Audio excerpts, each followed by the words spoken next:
Janu master case గురించి తెలుసు.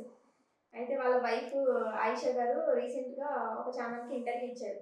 అది మీరు చూసినట్లయితే దాని మీద మీ ఒపీనియన్ ఏంటి?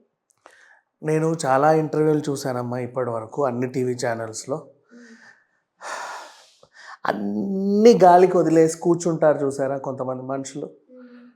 వాళ్ళు చెప్పే మాటలు వినాల్సిన అవసరం లేదనే వాళ్ళు కొంతమంది ఉంటారు. అలాంటి ఇంటర్వ్యూ ఒకటి చూశాను నేను. ఉచ్చం నీచం అన్నీ మర్చిపోయి అసలు మంచినీళ్ళ తాగుతారు ఇలాంటి వాళ్ళు.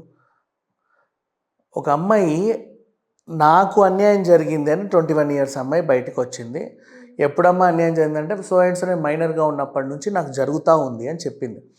అప్పుడెందుకు చెప్పలేదు నువ్వు, ఆ రోజు ఎందుకు చెప్పలేదు నువ్వు అని అడుగుతుంది ఈ మహాతల్లి. అంటే ఆ రోజు చెప్పలేదు, ఈరోజు చెప్పింది సరే, ఈరోజు కూడా చెప్పలేదే అనుకుందాం ఫర్ ఎగ్జాంపుల్. ఈరోజు కూడా చెప్పలా, చచ్చే వరకు చెప్పలా. అయితే ఏంటి ఆమె చెప్పకపోతే నువ్వు ఏం చేయలేదని అర్థం, అంతేనా? ఇప్పుడు నేనున్నా అమ్మా, నిన్నేదో అన్నా ఈ ఇంటర్వ్యూలో, నువ్వు ఈరోజు చెప్పలేదు. తరచూ నువ్వు నాతో ఇంటర్వ్యూ చేసినప్పుడు నేను నిన్నేదో అంటూనే ఉన్నా. 5 ఏళ్ళు గడిచిపోయాయి అలాగా. 5 ఏళ్ళ తర్వాత నువ్వు చెప్పావు వేరే ఛానల్కి వెళ్ళినప్పుడు, పలానా చోట ఇలా చేశాడండి అని.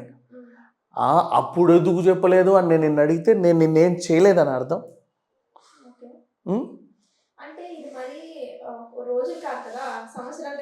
సంవత్సరాల డిఫరెన్సేనా అన్న? ఏదో ఉంటుంది ఆమెకి. ఆ 5 ఏళ్ళు అక్కడి నుంచి బయటపడితేనే తర్వాత కెరియర్. ఇప్పుడు చెప్తే తర్వాత ఫ్యూచర్లో కెరీర్ ఉండదు. అసలు వచ్చి ఆ ఇంటర్వ్యూస్ మాట్లాడుకో. అప్పుడు తీయమ్మా, వచ్చినప్పుడు వయసు అలాంటిది. అన్నీ రుద్దొద్దు మనుషుల పైన, వాళ్ళందరూ మనుషులే. అప్పుడు అదేంటి ఇదేంటి ఇదేంటి అని క్వశ్చన్స్ వేసి పాడు చేయకండి మనిషి మైండ్ని. ఆమె అనుభవించింది, ఓ రోజు చెప్పాలనుకుంది, ఈరోజు చెప్పింది అంతే. ఫర్ ఎగ్జాంపుల్ మా సినిమాలు కూడా చూద్దాం. సినిమాలు ఏం సినిమాలు చూద్దాం? లవ్ స్టోరీ, ఫిదా, సారీ లవ్ స్టోరీ. ఎప్పటి నుంచో బాబాయ్ కన్నేసాడు కదా ఆ పిల్ల పైన. క్లైమాక్స్ వరకనే చెప్పిందా? ఓ ఏజ్ వచ్చాక చెప్పిందా? ఎందుకు? ఆ సినిమా చూసావా? ఈషా రెబ్బా లెస్బియన్ అయ్యి అమ్మాయిని పెళ్లి చేసుకుంటుంది. ఎందుకని పేరెంట్స్ అడిగితే 25 ఏళ్ళ తర్వాత అప్పుడు చెప్పుద్ది. 8 ఏళ్ళప్పుడు మామయ్య ఇక్కడ నొక్కాడు, 10 ఏళ్ళప్పుడు మాస్టర్ ఇక్కడ నొక్కాడు అని. ఆ రోజు మాస్టర్ నొక్కినప్పుడే ఎందుకు చెప్పలేదు, ఆ రోజు మామయ్య ఇక్కడ జోగొట్టినప్పుడే ఎందుకు చెప్పలేని అడుగుతావా? మనుషుల గాడిదుల ఆడవాళ్ళేనా అసలు మాట్లాడేవాళ్ళు? అలా ఎలా అడుగుతారు? ఓ రోజు చెప్పిందంటే ఆ రోజు ఎందుకు చెప్పలేదని అడుగుతారా? ఎవరినైనా ఓ టైం తీసుకుంటారు ఏ విషయానికైనా. వాళ్ళకి వద్దు అనిపిస్తే అప్పుడు కూడా చెప్పరు వాళ్ళు. భరించింది ఒకరోజు చెప్పింది, తప్పేంటిమా? చెప్పే టైంకి వాళ్ళు మంచి పొజిషన్లో ఉంటే ఈ పొజిషన్ కోసమే డ్రామా ఆడింది. ఆ పొజిషన్ ఈడ మొహం చూసి ఎవడు ఇవ్వలా, ఆమె సంపాదించుకుంటూ వచ్చింది. ఈయన మొహం చూస్తే ఆ పొజిషన్ కూడా వచ్చేది కదా పిల్లకి. ఆయన మీద ఇంప్రెషన్ అలాంటిది. ఎవరైతే అవకాశం ఇచ్చారో వాళ్ళకి, వాళ్ళు ఫస్ట్ ఆయనకు అవకాశం ఇస్తే కాడబారేసిన ఎద్దులాగా ఎవడో బేవర్స్ గాడు, వాడు మనోడు కాదు పగోడు వెనక్కి రారా అంటే ఈడు వదిలేసి వెళ్ళాడు ఆ ప్రాజెక్టు. ఆ ప్రాజెక్టుని ఇంకో అమ్మాయి టేక్ కేర్ చేసింది. వాడికి నాకు తేడా ఉంటుంది, వాడు మనిషి కాదే పోవచ్చు, నేను మనిషిని అని ఒక కృతజ్ఞత అనేది ఒకటి ఉంటుంది ఈ పిల్లకి. ఎందుకంటే ఆ ప్రొడక్షన్ హౌస్లో 4 రోజులు తినింది కాబట్టి ఆ తిండికి వాల్యూ ఇచ్చింది ఆ అమ్మాయి. ఆ ప్రొడక్షన్ హౌస్లో 4 రూపాయలు పేమెంట్ తీసుకుంది కాబట్టి తల్లిలా భావించింది ప్రొడక్షన్ హౌస్ని. అట్లా మోసం చేయాలనిపిలా. ఎంత ఆమె నమ్ముకున్నాడు మోసం చేసినా కూడా తిరిగి వెళ్ళి నేను చేస్తానని నిలబడితే వాళ్ళకి ఇంత చిన్న వయసులో ఎంత మెచ్యూరిటీ అని చెప్పేసి అవకాశం ఇచ్చారు. కానీ తెలుగులో కార్డు లేని పని చేయలేని పరిస్థితి. అప్పుడు కార్డు కోసం పోరాడింది, గట్టిగా పోరాడి గెలుచుకుంది కార్డు. ఆ కార్డు ఇచ్చిన వాళ్ళు ఎవరు? ఇప్పుడు ఎవరైతే ఈమె మీద ఎలిగేషన్ పాస్ చేస్తున్నారో వాళ్ళు ఇవ్వాల్సి వచ్చింది, ఈమె ఇప్పించుకుంది. దాన్ని ఈరోజు టీవీ ముందు కూర్చొని వీళ్ళు ఏం మాట్లాడుతున్నారో తెలుసా? నిజంగా ఆవిడ మీద పగ ప్రతీకారం ఉంటే మేము ఆ కార్డు ఎలా ఇస్తామని చెప్పండి. మేము ఇచ్చామండి కార్డు, నువ్వు ఇవ్వలా, నీ దగ్గర నుంచి ఆవిడ ఇప్పించుకుంది. ఓకే. అది నువ్వు ఇవ్వలా, నీ దగ్గర నుంచి ఆ పిల్ల ఇప్పించుకుంది. ఇప్పించుకోవడం వేరు, నువ్వు ఇవ్వడం వేరు. అండ్ మళ్ళీ మా ఆయన అంటే అందరికీ ఎంత ఇదో తెలుసా అండి, ఎంత ఫేమస్, ఎంత నీ బొంద ఫేమస్. ఫేమస్ అయితే వాడు తప్పు చేయొద్దని ఏమైనా ఉందా? నీకు తెలియదేమో. ఎన్ని రాచకాయలు ఎలగబెట్టాడు, ఇప్పటిదాకా ఒక కంప్లైంట్ లేదు అని. ఎందుకు లేదు కంప్లైంట్స్? 190 కంప్లైంట్స్ ఆయన పైన. తీపిమంటారా, బయట పెట్టించమంటారా? మరి ఏదో శుద్ధ పూసలా కూర్చొని మాకు ఏమీ తెలియదు అంటే బోల్డ్ అని ఉంటాయి. ఈమె మీదే 100 కంప్లైంట్స్ ఉన్నాయి. దాచి కాదు, ఈ షష్ఠి అమ్మాయి చెప్పిన ఆమెనే పెడితే 100 కంప్లైంట్స్, 100 కంప్లైంట్స్ ఒక అమ్మాయి పెట్టే రేంజ్లో ఆయన మీద కంప్లైంట్స్ ఉన్నాయి.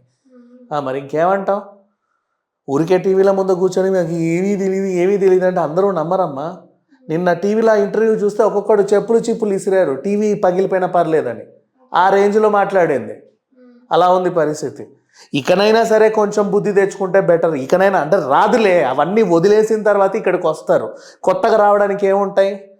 పిల్లని ఇబ్బంది పెట్టింది మాత్రం వాస్తవం. ఆ పిల్ల ఉసురు ఎప్పటికీ పోదు, సర్వనాశనం అయిపోతారు చూడు. అండ్ ఆమె మళ్ళీ ఛాలెంజ్ చేస్తుంది, నిజం ఈ రోజు కాకపోతే ఏ రోజుకైనా తెలుసు. ఏ రోజుకి కూడా తెలియదమ్మా, తెలీదు. తెలియకపోయినంత మాత్రాన మీరు నిజస్వరూపులు కాదు, మీరు ఏమీ చేయలేరన్న శుద్ధ పూసులు కాదు, మీరు తప్పు చేయని వాళ్ళని అని కూడా కాదు. 21 years అమ్మాయి మానాన్ని పణంగా పెట్టి బయటికి వచ్చి కూర్చుంటే నీ కూతురు లాంటిది, నీ చెల్లి లాంటిదేగా, నీతో కొన్ని రోజులు తిరిగిందే కదా. అండ్ నెక్స్ట్ సరే, ఇప్పుడు ఇదే క్వశ్చన్ ఈమెను అడుగుదాం. ఇదే క్వశ్చన్ సేమ్ వీళ్ళు రేజ్ చేసిన క్వశ్చన్. ఈమె మా దగ్గర ఎప్పటి నుంచో ఉండిందండి, అప్పటి నుంచే మాస్టర్ మీద కన్నేసింది, చాలా రకాలుగా ఏవేవేవో ఊహించుకుంది. వీళ్ళ అమ్మని పిలిచి కూడా మేము చాలాసార్లు వార్నింగ్ ఇచ్చాం, ఈ పిల్ల కూడా చాలాసార్లు వార్నింగ్ ఇచ్చాం. ఇప్పుడు ఇదే క్వశ్చన్ రేస్ చేస్తున్నా. మరి ఆ రోజే నువ్వు ఈ పిల్ల ఎందుకు తరిమి కొట్టాలా? ఎందుకు అన్నిసార్లు వార్నింగ్ ఇచ్చావు? ఎందుకు అన్నిసార్లు వాళ్ళ అమ్మని పిలిచి మాట్లాడావు? ఆ రోజే ఎందుకు పంపిలా నువ్వు బయటికి? ఇప్పుడు నీకు ఒక ఆన్సర్, ఆ పిల్లకు ఆన్సర్ వస్తుందా బయటికి? ఆ రోజే నువ్వెందుకు రియాక్ట్ అవ్వాలా? ఏ రోజైతే నీ మొగుడు మీద కన్నేసిందో, నీకు ఆ విషయం ఆల్రెడీ తెలిసినప్పుడు ఆ రోజు ఎందుకు నువ్వు రియాక్ట్ అవ్వాలా? ఇప్పుడు ఎందుకు చెబుతున్నావు ఆ విషయాన్ని? ఇప్పుడు చెప్పు. మరి నువ్వు తీసుకుంటే నీ టైంకి ఒక వాల్యూ, ఆ పిల్ల తీసుకుంటే అది ఒక వాల్యూలెస్ టైమా? ఎవరు అడుగుతారు? ఎవరు అడగలేదు. అడిగేవాళ్ళు ఆ ఇంటర్వ్యూలో ఆవిడ ఈవెన్ మాట్లాడడానికే ఇష్టపడలా. స్టార్టింగ్ 2-3 క్వశ్చన్లు బాగానే తెలుసుకుంది, తర్వాత ఇంత బతికి దీని ముందు కూర్చున్నానేట్రా దేవుడా అన్నట్టు పెట్టింది ఫేస్. ఆ ఇంటర్వ్యూ మొత్తం నువ్వు చూడు, సీరియస్లీ. అడుగుతానే ఉంది క్వశ్చన్స్. చెప్పాము నాకు ఏమీ తెలియదండి, అసలు ఇదంతా ఏ లోకం, మేము ఏ గ్రహంలో ఉన్నాం అన్నట్టు మాట్లాడుతుంది. ఏమీ తెలియదు, బ్లాంక్ ఫేసెస్ అన్నమాట. ఆవిడ అడుగుతానే ఉంది. నెక్స్ట్ ఇంకోటి, సరే ఆయన శుద్ధ పూసే, పెద్ద కమిటీ వేసి, కమిటీలో 10 మంది ఉండి వాళ్ళందరూ ఒక కేసుని పరిశీలించి అవును ఈయన నేరస్తుడు అని రుజువు చేసి ఈయన అవార్డుని వెనక్కి తీసుకొని హోల్డ్లో పెట్టో, ఈయనకు ఇచ్చిన ప్రెసిడెంట్ పదవిని ఊడబీకి, పోలీస్ స్టేషన్లలో పోలీసులు ఎంక్వైరీ చేసి, కోర్టులో వాదనలు జరిగి, బెయిల్ కూడా రాక 36 రోజులు నువ్వు జైల్లో చచ్చి, అన్ని రోజులు ఉన్నా కూడా వీళ్ళందరూ కావాలనే నిన్ను చేశారు. ఈయన మంచోడు చూడు, ఎంత మంచోడు అంటే అంత మంచి ఉత్తముడు, అసలు యుగ పురుషుడు. ఇంకా అంతకుమించి ఇంకేం చెప్పడానికి లేదు. దీన్ని ఇంతకు మించి ఇంకా మాట్లాడాలంటే నాకే అసహ్యంగా ఉంది. వదిలేద్దాం ఇంతటితో. షష్ఠికి న్యాయం జరుగుద్ది. న్యాయం జరిగింది, ఆల్రెడీ జరిగింది, అంతే 100% జరిగింది. బికాజ్ తను ఎప్పుడైతే బయటకు వచ్చిందో ఆ రోజు ఆమెకు న్యాయం జరిగిందని నేను అనుకుంటున్నా.